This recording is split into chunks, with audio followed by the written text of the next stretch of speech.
Hello everyone and welcome to your screencast on the bones of the lower limb. The majority of the images you will see throughout this presentation come from Netter's Atlas of Anatomy. So we're going to start off with our hip bone, which is also known as our os coxa.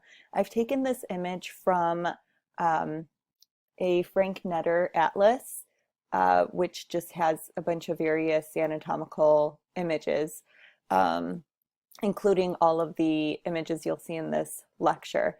So before the age of really 18 to 21, our hip bones are actually three separate bones, and this is going to include the ilium, the ischium, and the pubis. So let's talk about each one of those bones individually. We'll start off with the ilium, and I want you to notice that this view here is a lateral view. So think about the outside portions of your hips. So if you kind of put your hands on your hips, it's that side over there. Whereas this view here is our medial view, and this side of the bone is facing inward toward all of your pelvic contents. Okay, so now that we got that situated, let's talk about these structures. So the first thing you have listed there is the iliac crest. And remember I asked you to put your hands on your hips? This is that ridge that you're feeling when you put your hands on your hips. And if we go to the anterior portion of that iliac crest, we're going to see that there is a bump there, and you can see that in green. This bump you can also palpate on yourself. If you put your hands on your hips, toward your fingers where you feel that big bump in the front, that's your anterior superior iliac spine. And this structure is just really describing the location of where this bone marking is. It's the anterior side. There's a superior one because soon we're going to talk about this inferior one. Iliac because it's on the ilium, and spine is referring to the nature of the shape of this bone marking. So it's kind of like a outgrowth of bone here. And below that we're going to find our anterior inferior iliac spine, and I've abbreviated these for you too so you can kind of speak quickly or write them quickly, but for your examination, practical exam 3 that you'll see this on, I want you to actually write everything out. Now if we go to the posterior side of our ilium, you're also going to see a posterior superior iliac spine, and sometimes you can palpate this or see it really well on others. If you've ever noticed on someone's lower back that there's almost two little dimples in their lower back, this is this posterior superior iliac spine, and there's no muscle really sitting in between the skin and this bone, so it kind of pulls that skin in and it creates a dimple. Below that we have the posterior inferior iliac spine that you see outlined in orange. Now, if you go below that posterior inferior iliac spine, you're going to see this big notch, this big dip within the bone. And this is called the greater sciatic notch. And yes, it was named so because the sciatic nerve exits through here. So we'll take a look at that and the sciatic nerve in the cadaver lab. Now we're going to switch back to this medial view in order to see this auricular surface for sacrum. Careful not to say articular surface for sacrum. This was named auricular because it's shaped like an auricle, like an ear. So this is a great structure to find on the os coxa, and you'll immediately know that this is my medial view of this bone. Although we say for sacrum because the sacrum actually does articulate here. So there's a little bit of confusion with this. Next thing I have listed for you is the wing or the ala, and that's really this entire, let me see if I have it marked here. It's really this entire portion all in here. So it's this part that spans on out. It's like the wings of our pelvis, okay? And then here you could see, well, where the sacrum is coming together with the ilium. And then our pubic bones are touching one another here. Okay, so on this wing or ala, we're going to have two different surfaces. On our medial surface, it'll be nice and smoothed out. So this is the iliac fossa. The term fossa means a shallow depression. So it's just a shallow depression, just how we saw on our scapula. We had that supraspinous fossa. They were all shallow depressions. Whereas on our lateral view, we're going to see these lines, and I'll kind of outline them for you. Ooh, sorry about that. There we go. We'll see these lines. There's our anterior gluteal line. There's a posterior gluteal line and inferior gluteal line. Don't worry so much about those lines, but look for some lines on the back, on the lateral side here, to know that this is our gluteal surface. It's where our gluteal muscles are going to originate from. And the last thing you have listed here, you're going to see on a medial view of the os coxa, and that's going to be this roughened area. Oh, my animations aren't working well. This roughened area here, right superior to this auricular surface for sacrum, and that's going to be the iliac tuberosity. If you remember back from our first lab list screencast, anytime you see that word tuberosity, it means a roughened or perforated bump. Okay, so now let's jump into our second bone of the os coxa, and that is the ischium.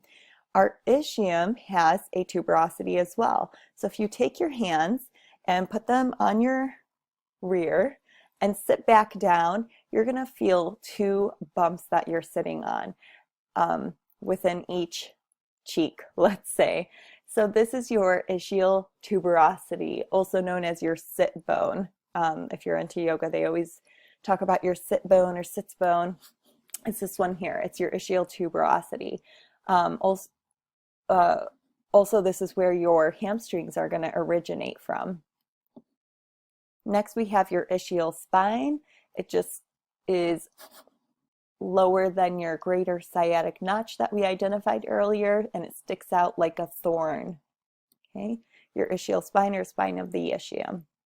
And so below that area, we have another dip. Oh, I only identified it on the lower one, but I'll point it out with my arrow here. Right here is your lesser sciatic notch, and we're going to have some other nerves coursing through here that we'll talk about in your nervous system. So I always like to kind of go through in a line back here to describe structures. Here's your PSIS, PIIS, greater sciatic notch, ischial spine, lesser sciatic notch, and then you have your ischial tuberosity. So you can kind of memorize them in a row like that if that helps. Okay. Next part, it can also be a little bit challenging for students. So whenever you see this word ramus, it means branch. And we have two portions of our bones coming together here. We have the ischium coming together with the pubic bone, excuse me. And so when they come together, this area, this entire thing, is known as the ischiopubic ramus. This entire thing. If I have a mark here, more on the ischial side, you would identify this as being the ischial ramus, because this is the ischial part of the branch of the ischiopubic ramus. So there's your ischial ramus. Okay, and then we'll talk about the other parts when we discuss your pubic bone. So this arrow represents the ischiopubic ramus because we're including both the ischial bone and the pubic bone. Okay, so let's move into the pubis. Now, if we look at this medial view, we are going to see the symphyseal surface. And this is that portion that is going to come together with the other os coxa. So I'm going to go back real quick to this image. So right in here would be where your symphyseal surface is, and it comes together with the symphyseal surface of the other os coxa and creates the interpubic joint.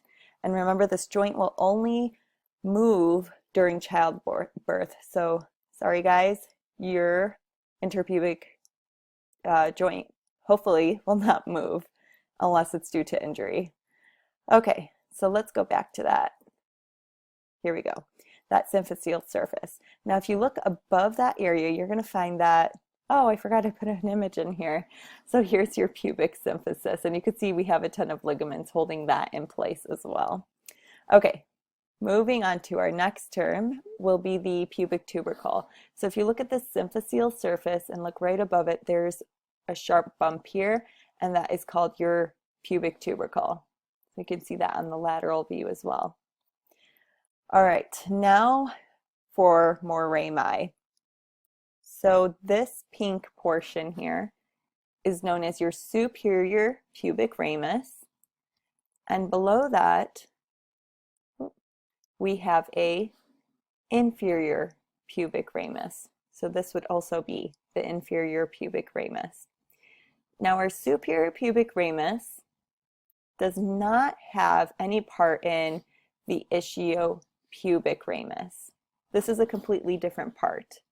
However, this inferior pubic ramus is a part of the ischio-pubic ramus, this entire branch. So I could say inferior pubic ramus plus ischial ramus equals ischio-pubic ramus. Oh, and I have that slide for you right here. There's our ischio-pubic ramus. There's my ischial ramus, and there's my inferior pubic ramus. Cool.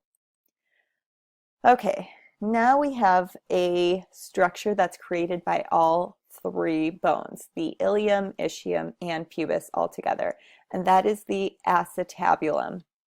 Acetabulum was actually named so after acetic acid because they used to use a ladle to scoop out vinegar from the barrel. And so anatomists thought, oh, this looks like a ladle shape, which it's very deep, like a deep pocket for the head of the femur. And so they named it acetabulum. So we find this on the lateral surface only. It is made up of those three bones, and they fuse together between the ages of 18 to 21. And like I said, the head of the femur is going to articulate here. Now there are two different parts to the acetabulum. Okay, there's our view of the head of the femur articulating with the acetabulum. Okay, so there are two parts here. This opening portion here is known as the notch or the acetabular notch. And then the moon-like surface is going to be known as the lunate surface. And we have a hole here, so we're going to use the term foramen. So foramen means hole, but obturator means to stop up. And that's because we have a membrane. That's the hole there, but the membrane kind of goes across like this. This obturator membrane stops up or closes up this hole. So the obturator foramen is created by two bones. You can see it's kind of encirculated by the pubis and the ischium. So before we move on, I just want to make it clear that from the hip over to the knee, we're going to call that the thigh. And from the knee over to the ankle, we're going to call that the leg. So we wouldn't call this entire thing the leg. We would call this entire thing the lower extremity. This would be the thigh, the leg, ankle joint, and foot. So let's continue on with our femur. This is the longest bone in the body. Femur means thigh in Latin. And we're going to see the head of the femur is a nice spherical structure that will articulate with the acetabulum that we just saw on the os coxa. Now, if you look at the head of the femur, you might see this little dip here, and that is called the fovea. And the fovea is a little depression that you can kind of fit your pinky into that will have a ligament to attach to the acetabulum, holding the head of the femur in place a little bit more. Below the head, we're going to have a constricted area that's known as the neck of the femur. And then just how on our humerus we had those two bumps. These bumps are a little bit more irregular, and so anatomists gave it a new term and called it trochanter. So we have a greater trochanter, that's going to be larger of the two bumps, and a lesser trochanter. And here's another view. This is a posterior view of our femur now, whereas the view we saw earlier is an anterior view. Your lesser trochanter is right here. Okay, so this is better seen on a posterior view. Now, sitting in between these two trochanters is the intertrochanteric crest.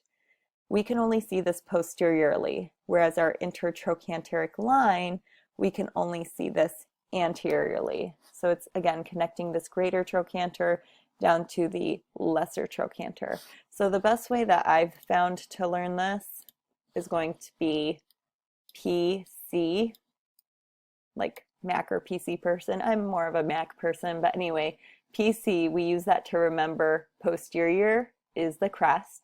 And then for intertrochanteric line, one of my favorite cities is LA. The line is anterior. So that might help drill in that the line's anterior and the crest is posterior. Now, underneath our greater trochanter, this is going to be another depression that you can fit your pinky into, is going to be the trochanteric fossa. Trochanteric fossa. And we have another roughened bump on this bone. This will be our gluteal tuberosity. And we're going to have our gluteus maximus muscle inserting here. So this is really cool because you can see a neat dissection of this in the cadaver lab, and that muscle moving straight into that roughened bump, gluteal tuberosity. Looking at the rest of the femur here, we're going to have the shaft or the body, easy enough. This is also known as the diaphysis, which we'll discuss in chapter 6. And on the posterior view here, we're going to see this really thick, rough line called the linea aspera. And that's in fact what it means. Linea means line, aspera means rough. So it's a rough, thick line. Now we're going to move to the distal portion of the femur. We will have these bumps on our condyles known as the medial and lateral epicondyle. And again, our medial one is going to be a little bit bigger because there's another extra structure on there, which I'll discuss in a moment. And to separate out the condyles, I want you to look in this region here outlined in purple. This is your medial condyle of the femur, and this is your lateral condyle of the femur. So I want to take a moment now to mention on your exam, if you have this marked, you can't just say, let's say, medial condyle, because there's a medial condyle on a couple of bones. We have it on the femur, we have it on the humerus, there's one on the tibia. So you want to be specific. You need to say medial condyle of the femur. Now, in between these condyles, we have a depression, and this is going to be your intercondylar fossa. Inter meaning between, condylar referring to the condyles, and fossa meaning shallow depression. So it's a shallow depression between your two condyles here. Okay, so I mentioned that that medial epicondyle is a little bit larger than the lateral epicondyle. And the reason for this is because we have another extra bump sitting on top here, and that is the adductor tubercle. It's called adductor tubercle because we'll have some adductor muscles inserting onto this bone marking. The other thing we're going to see is the patellar surface. So you can imagine that you only see your patellar surface on the anterior view because that's where our patella is going to be. So that's right over here. And then our popliteal surface you can only find on the posterior view. Okay. All right, so now we're going to discuss our knee joint and some associated structures. So we'll start off with the patella, and our patella is a sesamoid bone, meaning it's encased in tendon. It doesn't really truly articulate with any other bone here. It's kind of sitting on top.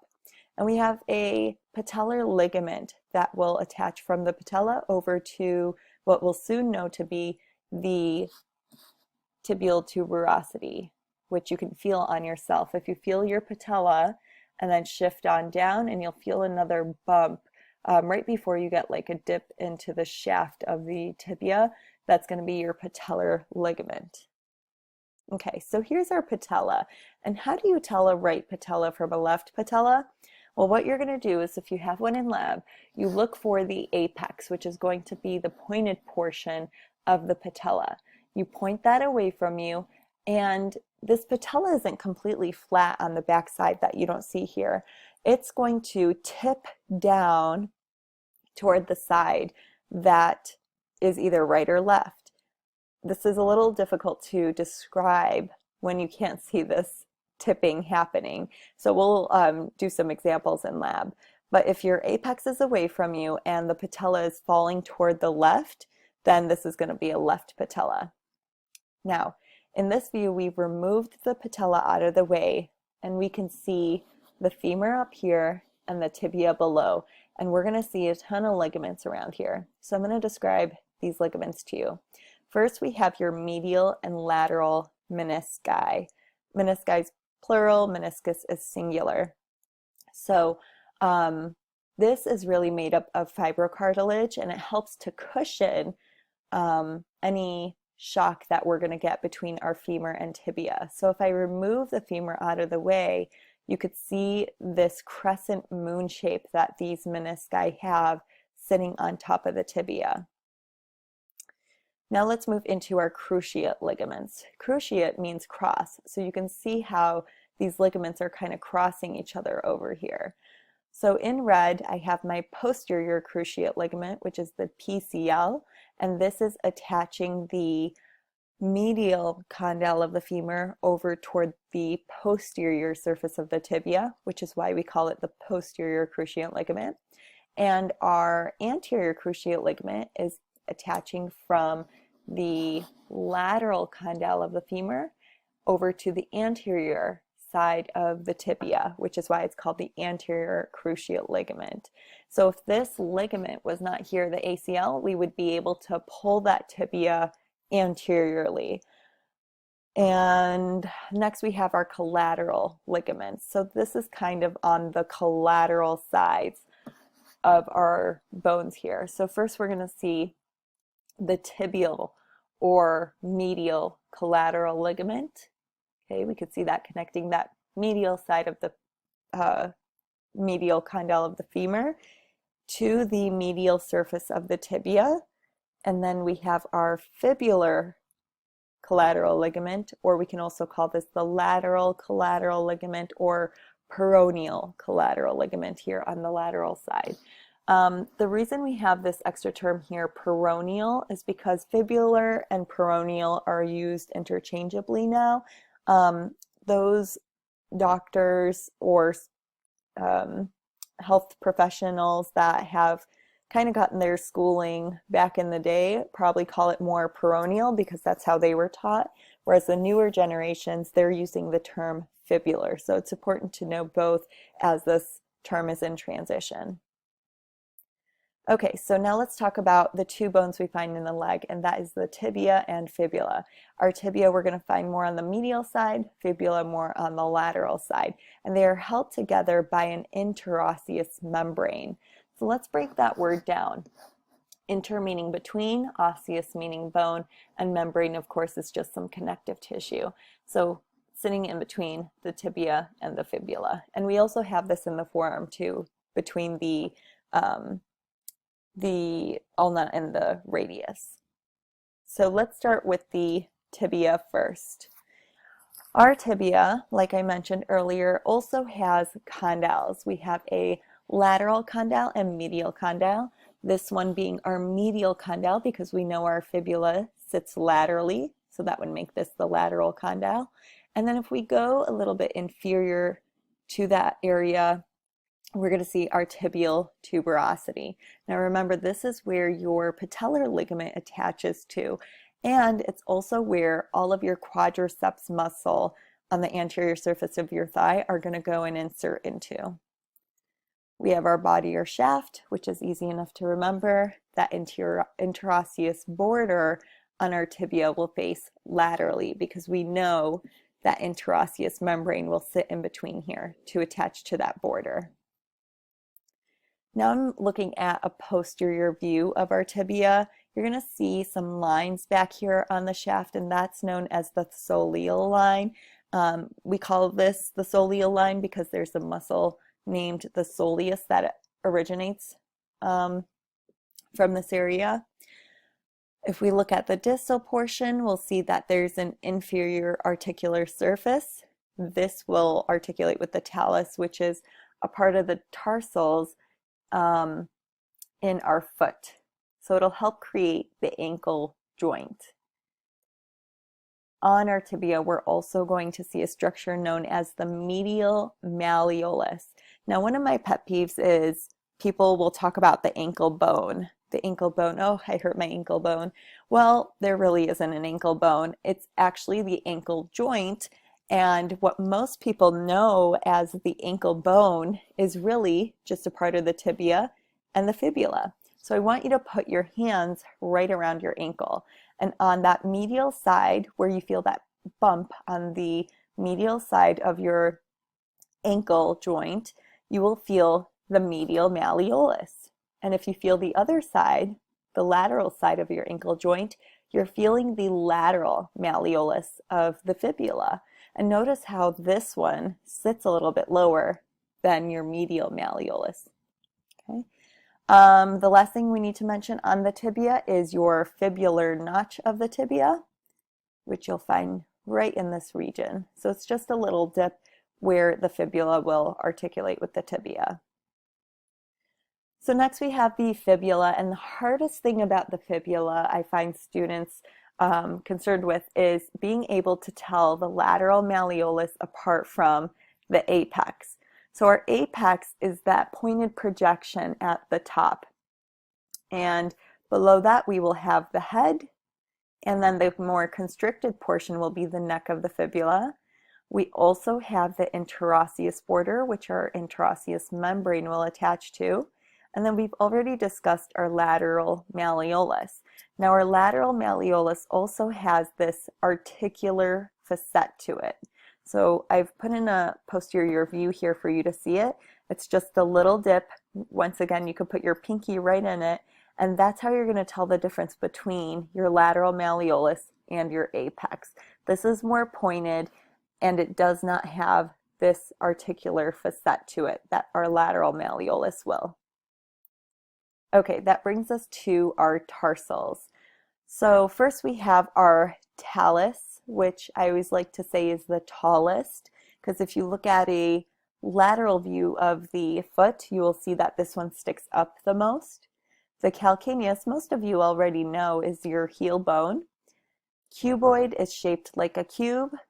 We have navicular that is shaped like a navy boat. And then we have our cuneiforms right below here.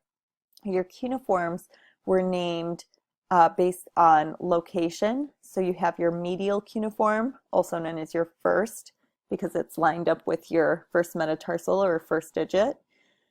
Then we have your intermediate cuneiform or second cuneiform, and lastly your third cuneiform or lateral cuneiform. And the word cuneiform means wedge. So you'll see in the anatomy lab that this superior surface or dorsal surface, dorsum of the foot, is going to be wider than the plantar surface of your foot. So it's kind of like a door wedge here. And of course our metatarsals and phalanges are going to be very similar to the hand. So all of these metatarsals are going to have a base, body, and head. So let's do an example of trying to identify one of these. So identify the structure at the red dot. So is this base, body, or head? You're going to start small and build big. So this would be the head.